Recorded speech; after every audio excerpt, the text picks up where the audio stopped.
I never want to disagree with my majority leader, but I don't think it's that hot, so my speech is going to go on for a while. I want to thank everyone for being here, and especially acknowledge Jerry Lindsay, who's taken so many bullets for this project over the years. Jerry once told me there are two things he wants to do before he retires. One is open a segment of the north-south corridor. The other thing is to actually bag a deer in one of his annual hunting trips. So, Jerry, you're 1 for 2 as of right now. So I actually had the opportunity to join the Volks marchers and the walkers and the bicyclists, and with a group of people ran actually from Meade High School down to the roundabout and back, which is about 11 miles altogether. But I want to ask Secretary Hammond how we managed to make it uphill both ways. I do want to say, first of all, as we talk about what's going on here, the dedication of this segment, Wandermere to Farwell, which opens in 2011, the 6-year solution, which we funded with $38 million in this year's transportation budget, that will begin the piece that goes from Francis to Upriver Drive. As we talk about the possibility of the Tiger Grants, which will build the southbound segments here, I don't think there's anyone here that doubts that we're a community with a collective vision and commitment to finish the important job of the north-south corridor.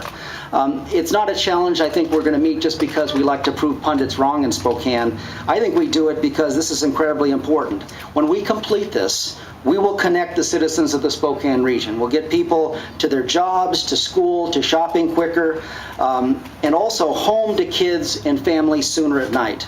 By bus, by car, by bike, by walking, and so on. But also it creates lots of local jobs, thousands of jobs, and really helps us move $13 billion worth of freight through this corridor every year, which I think is something we really need to emphasize. So we're going to celebrate today, but tomorrow we need to press on knowing that there's a whole heck of a lot to do here. You know, the full cost of this corridor to build it out is $2.1 billion. Had we actually built it 50 or 60 years ago, it would have been $75 million, I should point out.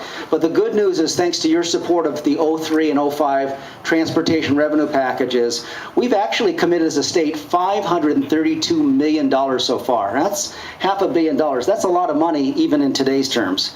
That puts us a quarter of the way there, and the governor and the legislature are prepared to continue that level of commitment, I can tell you that. On the other hand, direct federal appropriations, I know we have some problems with the Highway Trust Fund, for the north-south corridor have really only amounted to about $18 million, which is only about 3% of total funding. Not to complain, but projects on the west side have received a lot more, despite the fact that we are a vital international trade corridor, and we rank actually 19th of 80 on the Congressional High Priority Corridor list of the National Highway System. So I guess what I'm going to toss out there is that if a lowly freshman state senator from Spokane can help get $136 million in his first 3 years in Olympia, I know if we coordinate better and carry forward this type of effort, it'll really help us with our friends in Washington, D.C. That's why I'm so pleased that Senator Murray, Senator Cantwell, and Congresswoman McMorris Rodgers have committed to work together with all of us to obtain additional federal funding for this project. So I want to thank all of you for taking the time to come out here